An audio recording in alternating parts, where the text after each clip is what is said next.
Now, this should be a pretty quick lesson because functions and relations are something that we really beat into you in 8th grade math, I believe. Let's go through it and see what happens. A relation is any set of inputs that has an output. I guess an assigned output, A function, it is a relation such that every single input value has exactly one output. The notation of a function is important because you'll see this in Algebra 2, you'll see this in physics, you'll see it in all kinds of places. So we're basically saying if we have some element in the input, it gets assigned to one value in the output and one value only. So this input gets exactly one here. It can't be assigned to two different places. You'll see as we go through. One thing I need to add here is we need to talk about some terms that you should remember. Those terms are domain and range. So the domain is the set of all of your input values. To start, we'll just refer to those as the x coordinates. It'll make life easier if we think of it that way. Your range is your set of all output values. These are my y coordinates. So remember how we sort of, in 8th grade, we talked about a function. You had to look at the equation. You had to look at the table, the mapping, the graph. We're going to kind of throw all that in here. So what you did in 3 or 4 days in 8th grade, we're going to cover in about 20 minutes. So let's review some examples here. When we look at this table, the input is the number of seconds after the starting gun goes off. And then the output is the number of meters that the runner has covered. So my input, so after 1 second, the runner is covered 5 meters. After 4 seconds, the runner is covered 20 meters. After 7 seconds, and so on. So I do want to talk about the domain. The domain for this situation will be 1, 4, 7, and 8. I do have particular rules whenever you're reporting the domain and the range. I need to see braces around them because they're a set. It's a set of numbers. I even say here, set of numbers. Make sure that the elements in your set are in increasing order, and also make sure not to include any repetitions, which we'll get to in a second. So my domain is the set of numbers 1, 4, 7, and 8. My range will be the set of numbers 5, 20, 35, and 40. Now let's look at the table defined by the equation y equals x minus 6. X is the placeholder. It is a variable. In a calculator, they would call it the argument. That's what you're doing the stuff on. So for this problem, my domain is -3, 0, 7, and 8. My range will be -9, -6, 1, and 2. And here are the key facts about this one. So I let x equal -3. -3 minus 6 is -9. Let x equal 0. 0 minus 6 is -6. 7 minus 6 is 1. 8 minus 6 is 2. Think about why this is a function. Can 8 be assigned any other number? Is there any other number that can result from 8 minus 6? No, there is only 2. So that's why this is a function. So the rule about exactly one input must happen every single time. If we look at this function, my domain, 0, 2, 3. I went in order. 3 repeated, I only wrote it once. My range, -3, -1, 2, 4. Right away I see a red flag because how can 3 elements be assigned to 4 elements? And let's look at the good old mapping that you did. Here is my domain. We'll look at 0, 2, and 3. Let's look at my range.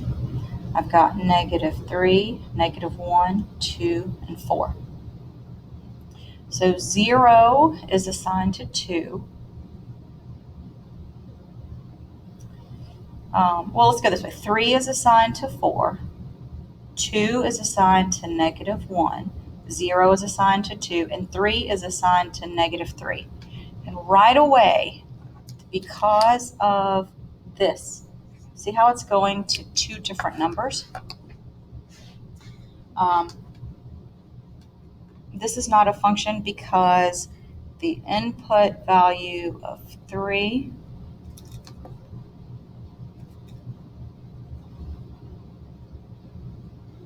is assigned two different output values. If they were assigned the same, it's okay. Here is how I like to discuss being a function or not with my 8th graders. I usually pick a student and I say, all right, Jerome, there's a dance coming up. So you go to Susan. You ask her, Susan, you want to go to the dance with me? Sure. Great, I'll pick you up at 7. And then an hour later, he goes to Karen. Karen, want to go to the dance with me? Sure. All right, I'll pick you up at 7:30. No, you'll pick me up at 7 because I'm a Karen. But see what just happened there? Jerome has asked one student, but then he's asked another student at the same time. You cannot, in girl world, you most definitely cannot ask one girl and then another immediately. So right away, he is not a function because he's asking two different people. The other word of caution is I had a student, when we gave a mock test, I had a student, it asked, is this a function? They said no, and they said, why or why not? Why not? The student said, because the input is 2-timing the output. Guys, when you give explanations in math, they must use the mathematical terminology. Input element 3 is assigned 2 different values. Okay. Input is assigned 2 different values. That's not allowed. Now, suppose Jerome is very insecure. So he goes to Susan and says, hey, Susan, do you want to go to the dance with me? Yes. Great. I'll pick you up at 7. But then a couple of days later, he's thinking about it and he calls her up. Hey, Susan, you still want to go to the dance with me? Yes. Okay, good. That's allowed because even though J is repeated, it's still being assigned the same exact output. So that's like my little extra that I always give. Now, here's my question. How do I determine if a relation is a function? Well, each input must have exactly one output. And you know what? The state of Georgia standard says each input has a unique output. So unique, exactly one, they mean the same thing.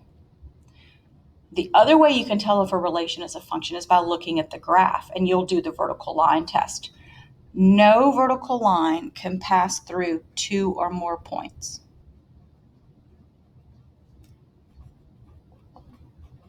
Okay? On the graph, and you'll see as we get to these. So for the first one, are these relations functions? 3 is assigned to 2, 4 is assigned to 3, 5 is assigned to 4, 6 is assigned to 5.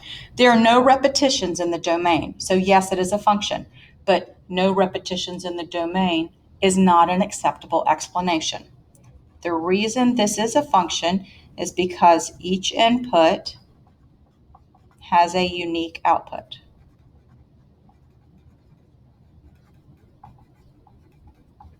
And that's all you need to know. For number 1, you cannot say it passes the vertical line test. The vertical line test only works with a graph. Is this a graph? No, so you can't use that. However, if you wanted to graph it yourself, then you could tell me it passed the vertical line test. But otherwise, this is the definition that you have to give. So number 2, are these relations functions? Well, let's see. Let's pass some vertical lines. So when we pass a vertical line here, it only touches one spot. When we pass a vertical line here, it only touches one spot. Look what happens here. Oh no, we've touched 2 points. So this is a no because it fails the vertical line test. And by now y'all know that I'm extra. So let me tell you why the vertical line test makes something a function or not. Let's write these order pairs. Well, I've got the order pair 1, 1, and then I've got the order pair 1, 2. And then I really don't care about the others, but I'll write them. All right, look what happened here. 1 is assigned to 1, but almost immediately 1 is assigned to 2. And remember, you're only allowed to be assigned one output. So that's the algebraic explanation. 1 is assigned to 2 different output values. This is the graphical explanation. It fails the vertical line test. All right, what about this one? Let's pass a vertical line.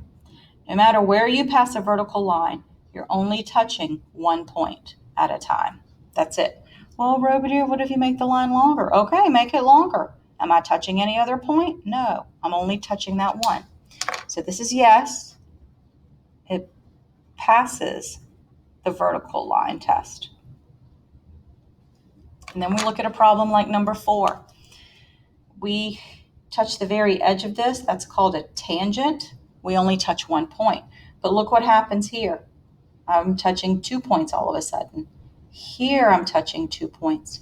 Once you touch more than 1 point, you are not a function because this fails the vertical line test. And yes, I'm abbreviating. You know I'm lazy by now. Let's not keep that a secret. It's no big secret. The whole point of explaining all of this is also to discuss function notation. Function notation is a way to name a function. And when you say it, you say f of x. So this is f of x. Down the road, this is g of x. This is k of x. The word of needs to be there. It is a function of that variable. F of x is a fancy way of saying y in an equation. So sometimes I'm going to ask you for a function. I need to see the function notation. Sometimes I'm going to ask you an equation. I need to see this written as an equation. It's not rocket science, but it's very important because when you start graphing functions, if you need to make a table, the function, the output is actually the y coordinate. That's why it's such a big deal. So we'll use the same x coordinate, but f of x refers to the y coordinate. And if I have the equation y equals negative 3x minus 7, in function notation, we say f of x equals negative 3x minus 7. And again, to review evaluating functions, you've done this before. This is where you substitute a value for x, whatever it may be. So I want to know what happens when x equals negative 3. When x equals negative 3, I am asking for f of negative 3. And all that says is you go into the function, and wherever you have an x, you replace it with negative 3. So instead of x squared, we have negative 3 squared. Instead of 2 times x, we have 2 times negative 3. And 3 just comes down. And then when I do the math, I find that f of negative 3 equals 18. Now, when you get here, there is nothing else to do. That's my answer.